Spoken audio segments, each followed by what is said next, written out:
Welcome back to All Things Pink, where we discuss all things women over 40.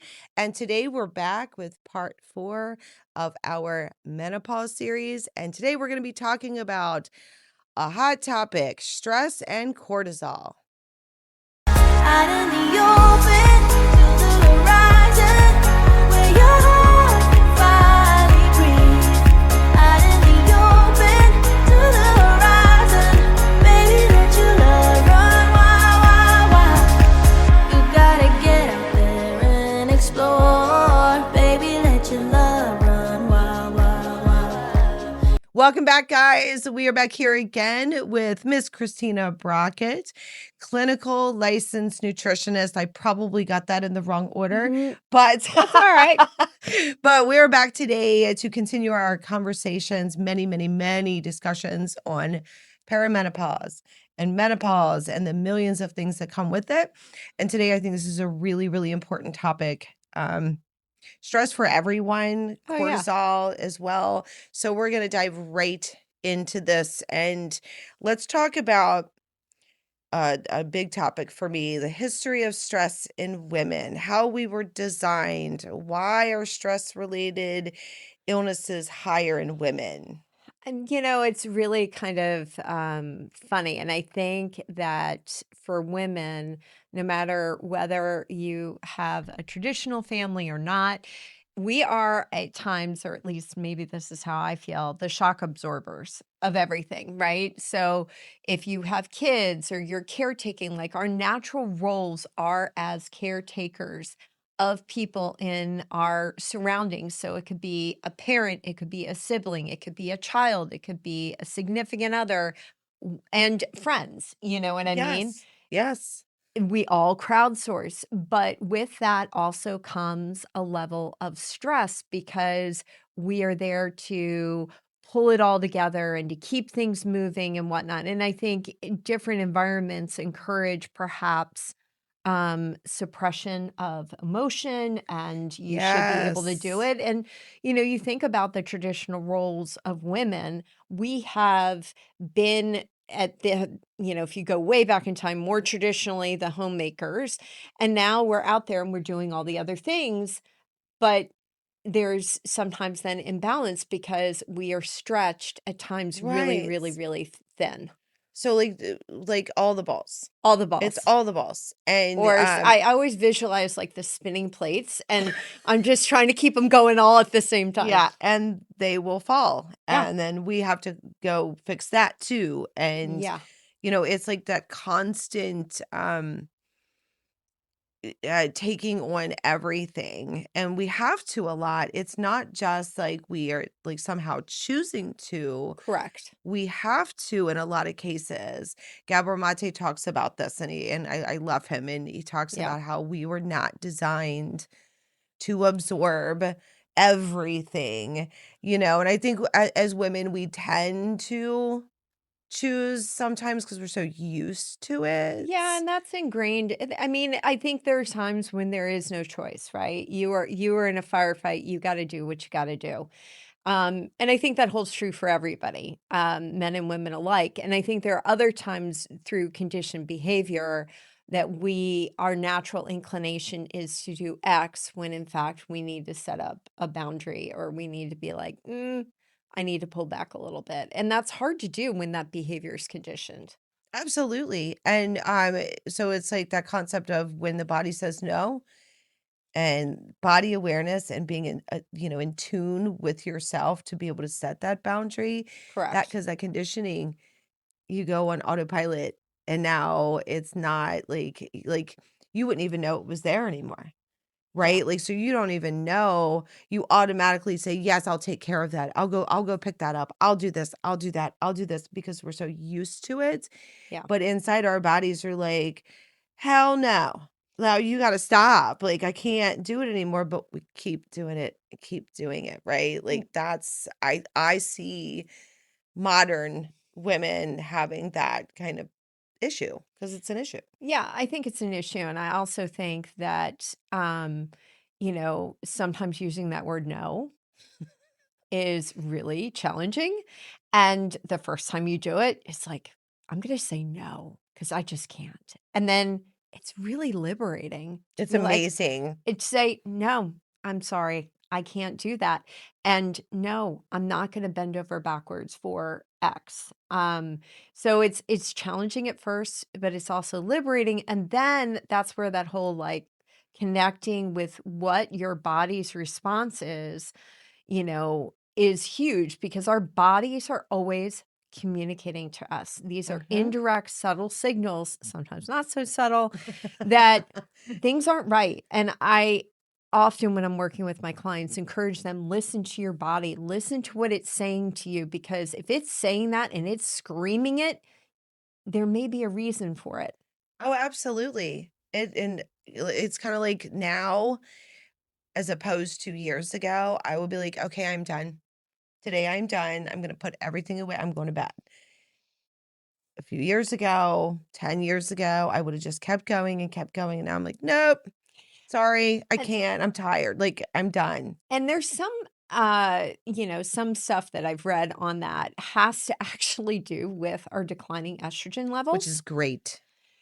right? That estrogen drives that sort of biological, physiological like response to want to caretake. Yeah. And then when that has been pulled back, like if you look back at historical communities of women, as women age, they become the elders in the community, and that dynamic starts to shift. But I think in modern society, much through behavioral conditioning, we still do a lot of saying yes, you know? It's expectation. Yeah. I mean, and those expectations have kind of been, like, conditioned in us, Yes. then we expect it of ourselves without, I think, even knowing it. What do you think are the common causes of stress for women over 40, specifically this population? Well, I think that there are a couple of contributing factors. I mean, there's a recent statistic out there that, one, I can tell you historically, the data shows that women have higher physiological responses to stress, increased stress, anxiety, et cetera, Wow. than men. And I think some of that goes back to the very thing that we began this conversation with, which is we are the shock absorbers. We kind of pull it all together and keep things moving, keep that train on the track. But more recent study, that was put out by the APA, I believe it was a paper for 2025, found that um, a lot of women, or well, I think in general, a lot of the population, and since we can know that women are highly more affected than men, I'm Mhm. gonna extend that to say probably more women, um, are being increasingly impacted by isolation and lack of community, which, Yes. I was just having a discussion this week with, ironically, it came up twice with clients about h- feeling that lack of community and how that began during COVID. Oh, of course. And then, the reliance on social media or Zoom, or trying to maintain connectivity in other ways, but not necessarily full blown community building. So I think that what's happening obviously in the world was noted as a recent stressor. Increased, health issues, I think, because you get into the physiology of what's happening, and that in and of itself triggers a whole cascade of changes in our bodies. They just don't work like they used to, Oh, and it's a yes. huge adaptation, and that becomes a vicious circle that kinda drives up the stress response, and it just keeps going. Well, the symptoms of perimenopause and menopause alone are enough to stress anybody out.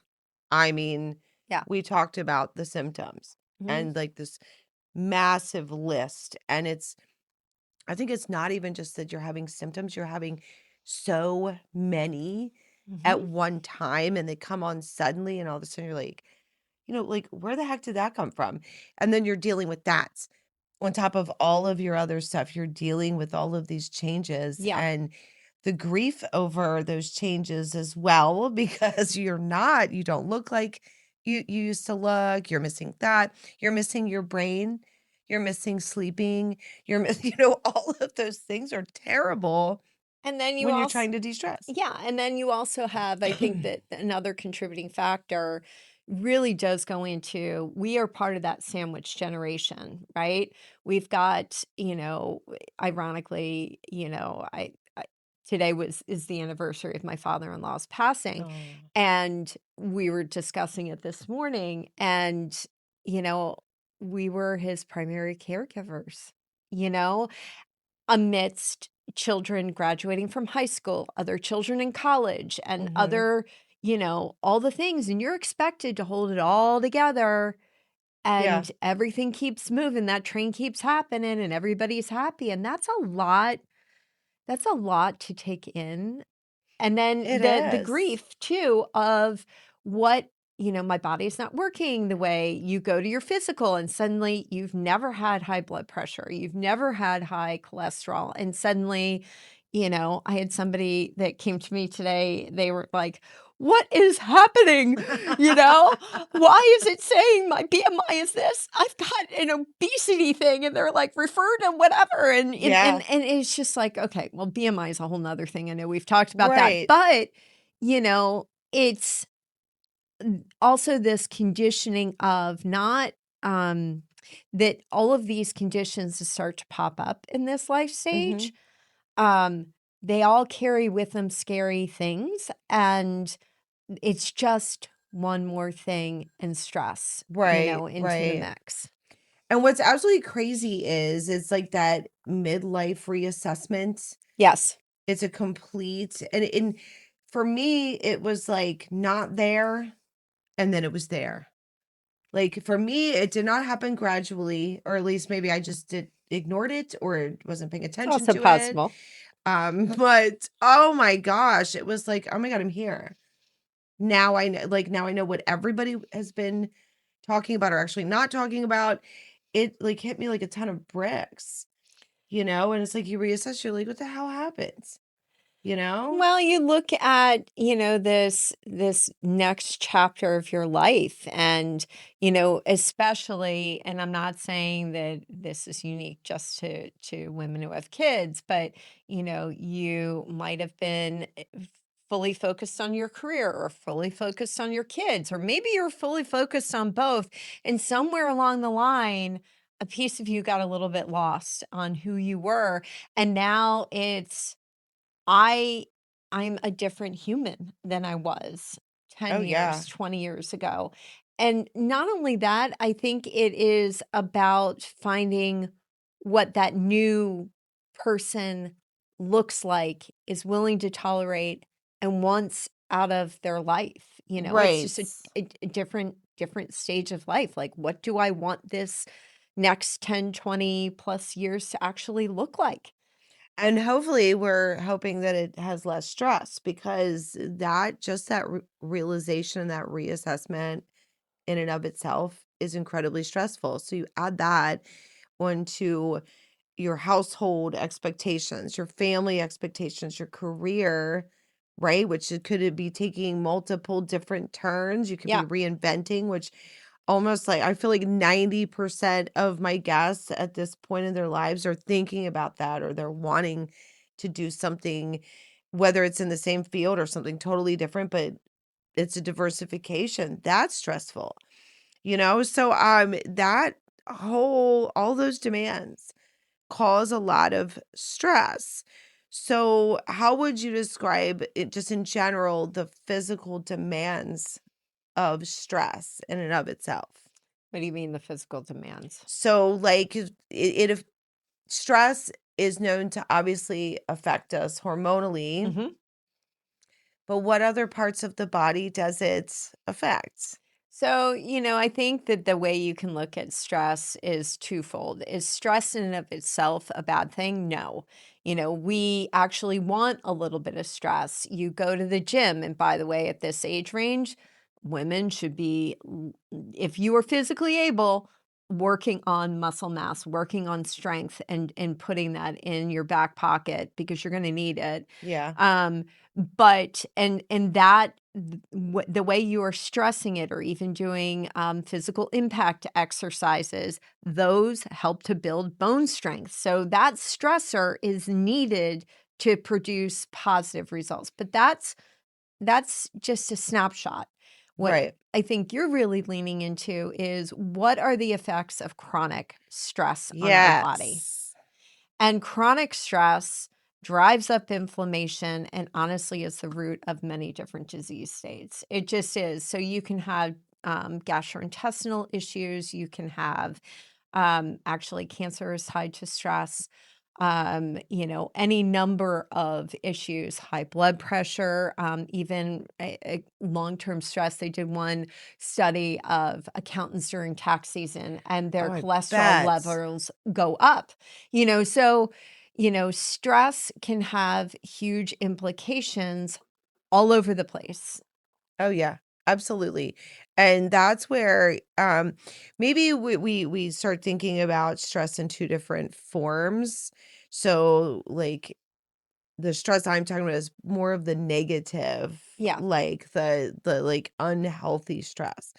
And then there's healthy stress, Yes. like exercising. Yeah. I actually think that's a stress relief for me. Like, so I don't consider that if I go on even just on a walk, any kind of movement, yoga, like it doesn't have to be like pounding it out at the No, gym. and it doesn't. And But that to me, I look at as like a positive, like as far as like that actually to me relieves my stress.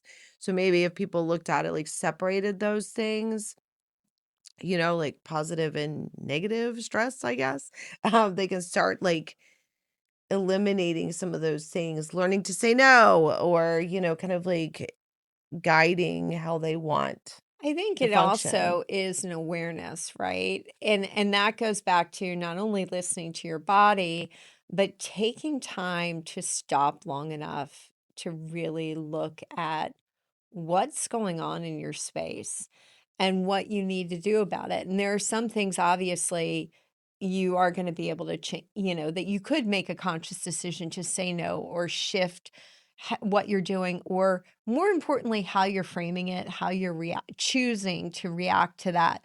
There are other things that it just is what it is, and you've got to work through it. But there are ways to find support to help work through something, Of course. you know. And that's where we get into like the behavioral effect of stress, right? It affects your sleep, obviously. Yes. And all these things, when we're in this time in our life, all these things are affecting our Everything sleep, affects sleep. everything. And that's the Like, real, gosh, that's the catch 22. Because when you don't get enough sleep, it acts as a stressor on your body, yes, which makes your threshold of tolerance less, meaning that you can't tolerate as much of the day-to-day stressors, which makes things even more difficult as you get through the day. And then, I see women who aren't sleeping at night, so they get yep, up in the morning and they have their coffee, and then they have an afternoon, like, complete dip, and they need something else. So they take in some more, but it takes 4 to 6 hours to metabolize, sometimes more, caffeine out of your system. So depending on how late you have that caffeine, you might feel more alert just to get through the evening hours. But then I have women that tell me then that's when they bring in their wine because they're desperate to yes, unwind and exhale, etc. But alcohol affects, you know, your yes, REM sleep, your deep sleep, yes. and therefore, even though you're sleeping, you're not actually fully getting good sleep, and then the cycle repeats. Exactly. So you're basically thinking you're helping, but you're sabotaging your rest. Right. Like, and you need that to handle the stress. You need that to balance Right. everything out, and Right. it's just not Yeah. gonna happen. And I think that is something that a lot of people do. They do. It's either the caffeine, I gotta have my coffee or whatever, Or that they zone out and they watch shows, there's that which scrolling. doom scrolling, which has neurological implications, but just even that blue light, right? Yes. If you're not wearing blue light blocking glasses, as people are just trying to reclaim, they're desperate to reclaim something to ground themselves so they can make it through the next day. But sometimes the things that are being chosen actually work against what you're trying to achieve. They feel good in that moment, whether it's doom scrolling or it's watching a show, etc. On the back end, they can be stimulating and it's a problem. Well, exactly, especially when you talk about, like, late at night Yes. when you're trying to like, turn it down, Yes. you're turning it up, Yeah. like, by doing And that. I honestly have to be really careful as to what I personally, for me, I have figured out that I need to be very careful about what I'm choosing to watch later at night because I can't drive up that stress, that fight or flight response. Because if I do, I will have a much harder time falling asleep. That's actually a really good point. Like, if I watch something, it's, like, super low key or, like, calm or something like that, if or it has to be something that, like, I'm not going to get, like, s Emotionally drawn into. yeah, like, anything, Yeah. like, honed in, or I'll just be like and I won't be able to turn it off, or I'll be thinking about it, and then Well, I can't sleep, or I feel like I'm dreaming about it. It'll be yeah. literally, like, I'll wake up and I'm like, "I just dreamt about what I was watching," and I'm like, "Then I clearly was not, like, Yeah. where I needed to be," and then, of course, I'm tired the whole next day, and there we go, on the little hamster wheel, Yeah. you know? So, what is nutrition's role in, helping with stress? I think nutrition's role is it's not just nutrition, it is also lifestyle, and I know we'll get Mhm. to that. But nutrition, one of the things that you really have to look at is how are you fueling your body? Cortisol does play a role in blood sugar regulation. So, if you are not if your body if you haven't eaten enough and you have a lower blood sugar event, cortisol views that as a stressor. It's going to dump cortisol into your bloodstream. We want sugar to be there to fuel your cells. It's viewed as a stressor. That's why your body reacts the way that it does. So, understanding what works for you may be different than what works for me as far as how we handle those stressors Right. when it comes to food. So, in an easy way to think about it is you want to make sure that you are eating well throughout the day. If you tend to be somebody that tends to run a little bit on the hyper side of things, like you're waking up at 3 o'clock in the morning because you're having a Definitely big not me. crash. Well, if you're having a big crash at 3 o'clock in the morning, we need to take a look at what you're eating earlier. But it may be that you need some additional support of like maybe some nut butter with some, a little bit apple before you go to bed, just to give you a little something to keep the body's just natural reaction to or response to a low blood sugar event at bay so Oh, it doesn't okay. wake you Okay. up. Interesting. Okay, yeah. So for some people, I will actually work with them and slowly increase their carbohydrate intake towards the tail end of the day versus having it at the beginning of the day to help them sleep better. Interesting. Yeah. I don't think a lot of people know that. Like, Yeah. And that's how much it can affect oh, it your 100%, sleeping. 100% can affect your sleeping. So are you saying that more carbs later in the day can help somebody in that Ye range sleep better, or is it protein that they need? It's a combination of both, Okay, right? gotcha, So what you gotcha. don't want, or this goes back to the other point that I was gonna make, which is I like to have people keep their blood sugar levels as even keel as possible. Okay. You're inevitably gonna have a spike and a drop every time you eat, but we're trying to keep that spike and drop as minimal as Okay. possible. And then by keeping your blood sugar even, then in theory, you shouldn't have huge drops, But some people do have huge drops. That's just how they're wired. Some people Interesting. Okay. actually do. Yeah, So, I've read about worked with this even with me trying not to spike, yes, so it's like that comment, what is it like, put a coat or clothes on your carbs. Like, so because I'm a carb lover. So I've had to like up my protein and, correct. then I also feel better, Yeah, I and mean, I do sleep better, so that's probably part of that. if you are eating protein and you are eating something that is carbohydrate that has a little bit of fiber, it has a fair amount of fiber in it. The more the better, as far as I'm concerned. Um, and a healthy fat. Like that's your holy trinity of keeping things as balanced as possible because the Nice. protein and the fat and the fiber all slow down how you are digesting that carbohydrate Okay. to help blunt the impact of those spikes and So drops. those spikes can affect your stress, or is it that it Oh affects the yeah, I cortisol? mean Okay. Okay. anytime so a couple of things to consider. Anytime you have huge fluctuations in blood sugar, that in and of itself can act as a physical stressor on the body. Some people are Huh. more sensitive to it than others. So for some people, a huge spike in blood sugar may result in facial flushing or heart palpitations or feeling jittery or any of that. That's a stress, a Sure. stress Sure. response. Now, when you have that big spike, it's do you remember the movie Daddy Daycare with Eddie Murphy? Yes, I And do. he gives them a bunch of like cake Yes. and stuff, and they're like, "Ah," and then they all crash. What goes up must come down.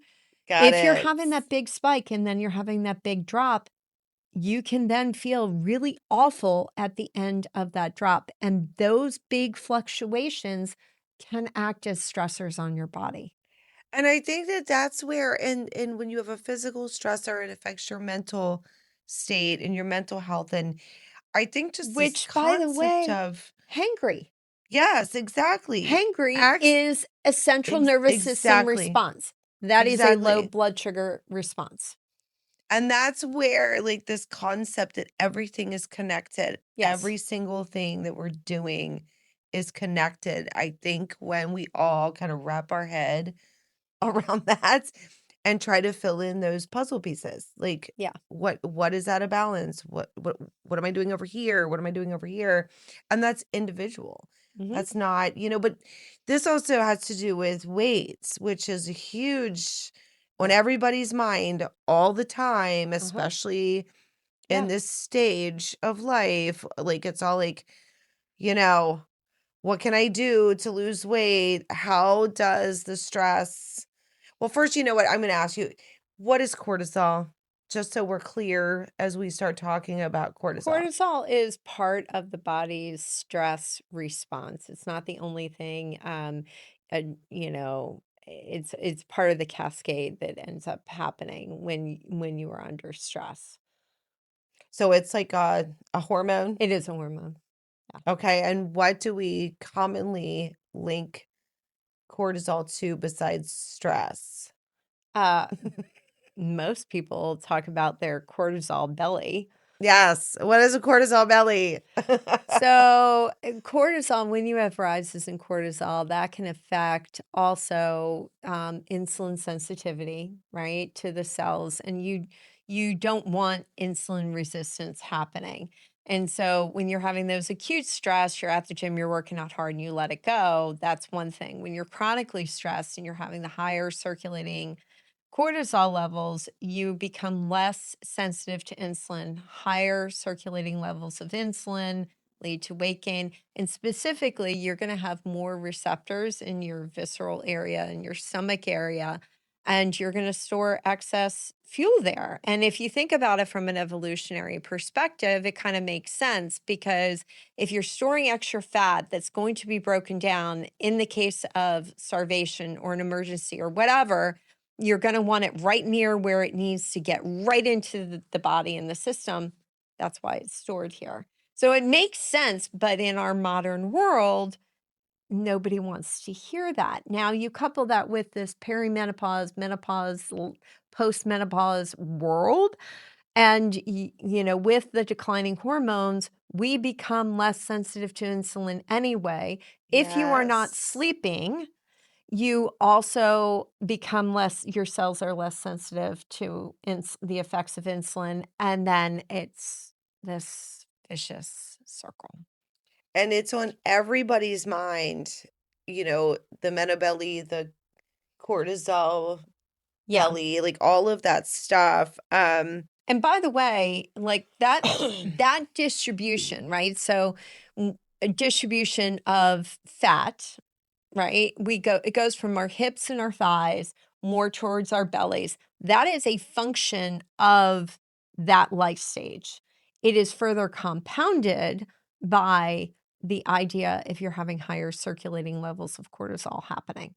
Yeah. So it's not like one causes So the it's like other. twofold. It is It's twofold. So okay. you could have somebody who's younger that, maybe they're super stressed all the time and they end up with more visceral fat. They're not necessarily in menopause or perimenopause or anywhere close to that. Or you could have somebody who's completely chilled out and they're in that life stage. And by definition, there is a redistribution of tissue. It's just the way it is. I know, and it's so unnerving and frustrating, and I feel like it causes us grief and stress because this is that acceptance that this is what this is. Yes.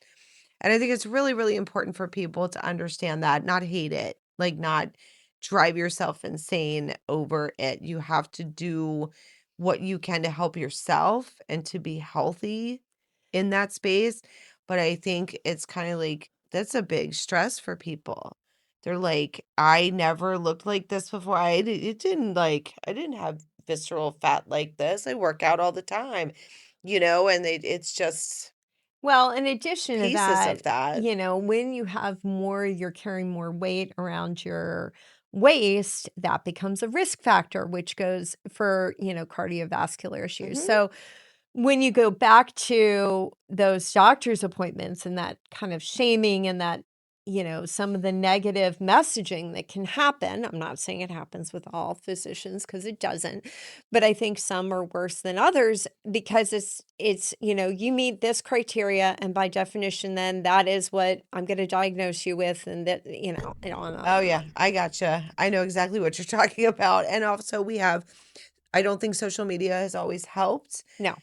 and what we're supposed to look and feel like, and, everyone is individual, and things are going to affect different people in different ways. They are, and I think this goes back to that whole idea of finding your tribe and finding that support network, because when you are reliant and you are looking more at social media and there's so much information out there and so much of it is wrong and so much of it is missing, maybe not wrong, but missing key components and not necessarily reflective of reality, but what you see is the image of somebody's before and after shot, and you're like, "Well, why don't I look like that? I work out, Yes, I'm doing all the yes. things, I'm doing everything right." That's noise, that's what I call noise. And then It's you look at it and you're like, "Well, what am I doing wrong?" And some women will really internalize that.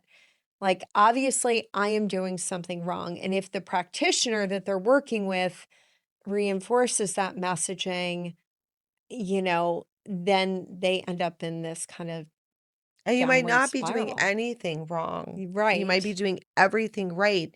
So, elevated cortisol, what are some of the top symptoms outside of, obviously Well, a they symptom kind of could be the weight mimic some of gain. the things that come with menopause and perimenopause. So, There's another point to where how confusing this can be yeah, because it literally mimics.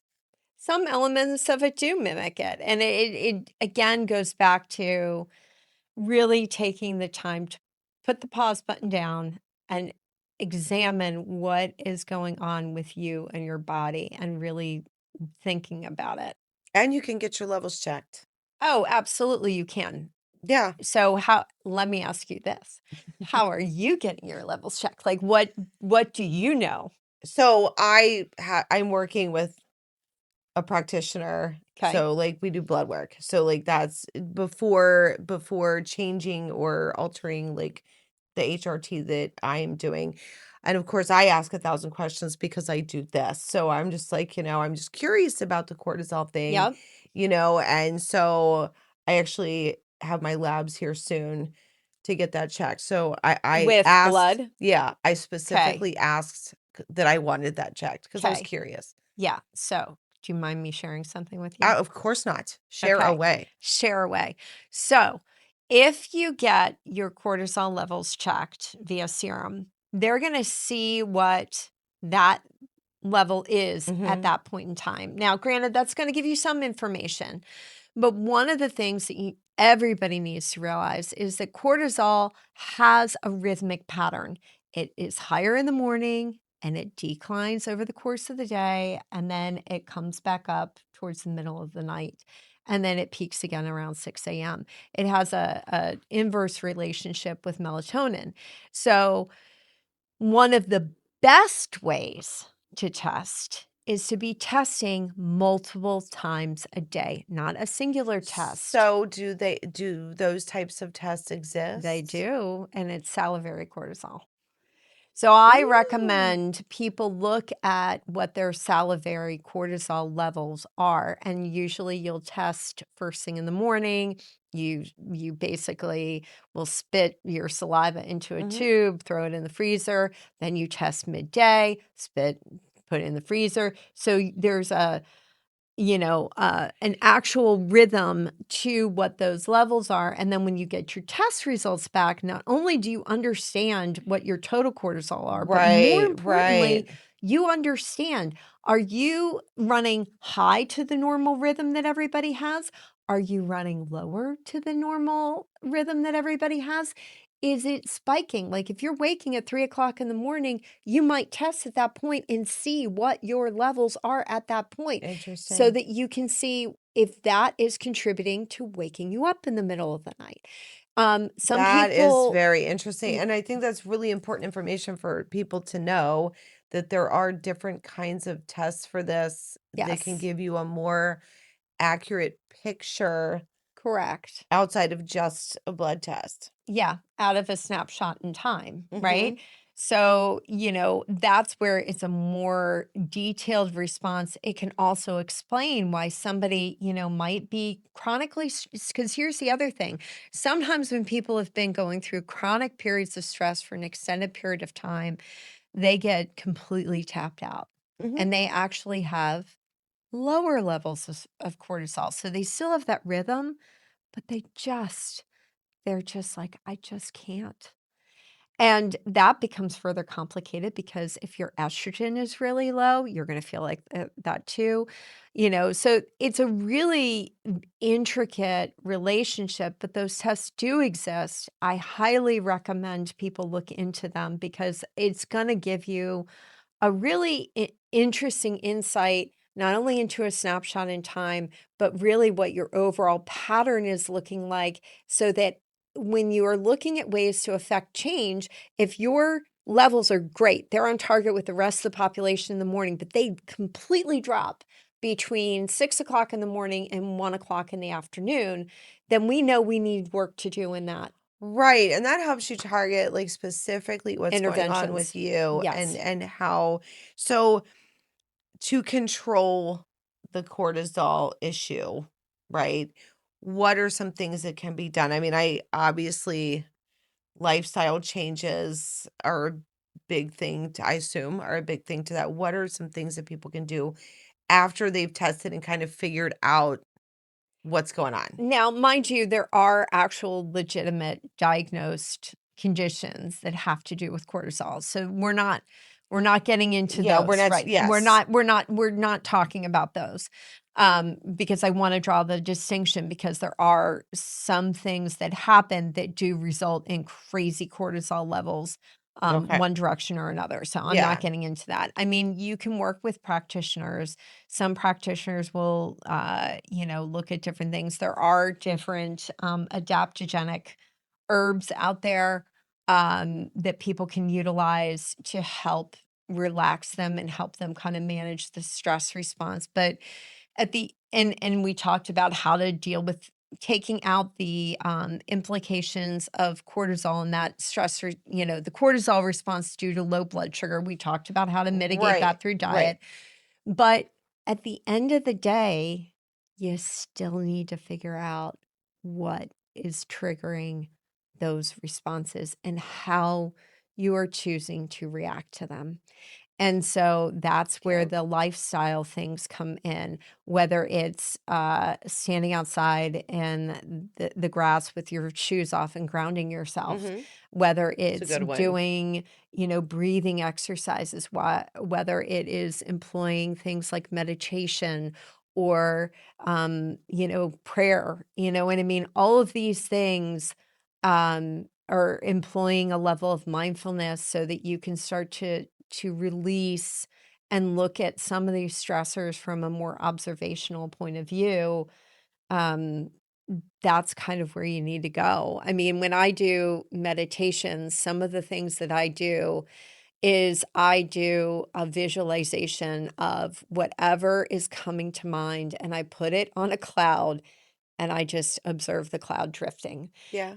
Um, so that's it. And There's there's so many opportunities for that. And I think it's also, I'm glad that we were talking about this because the stress issue is not just about cortisol. It's not just about one thing, it's affecting every single thing going on. So, yes. what you're suggesting actually helps a million other things. Yeah. It's not just this could I mean, reduce my cortisol. It's also going to help every aspect of your health yeah, I to mean, and take those moments and do those things and change there is another lifestyle. thing, that you can look into as well, and it's heart math, and that is really beginning to employ this, r exercise really of envisioning something that brings you joy, that brings you Mhm. gratitude, that makes you smile. And that actually invokes this positive, heartwarming response. And what they find is if they measure somebody's patterns of what's happening, they they will have these erratic patterns when they're stressed out. But when you start to measure Mhm. somebody's patterns when they're um, thinking about something like their dog running up and giving them kisses or seeing Yeah. their significant other's face or the smile or remembering when their daughter or son was a little baby and that smell. Yeah. And suddenly your heart opens up and the entire rhythm changes. And Yep. that is the connection between the entire stress response. And when you are feeling like that, that brings down the stress response. So, there's lots of things that can be done relative to that. Well, thank you so much for gracing this cast again with your You're presence, so kind. because you are absolutely a wealth of information. And we will be back for another episode. Thank you guys so much for watching and joining us today. If you are watching on YouTube, please make sure that you subscribe to the channel and you like this video and feel free to comment, ask questions, share your experiences in the comments. You can also listen on Apple and Spotify and join us next time here on All Things Pink. You gotta get out there and explore. Baby, let your love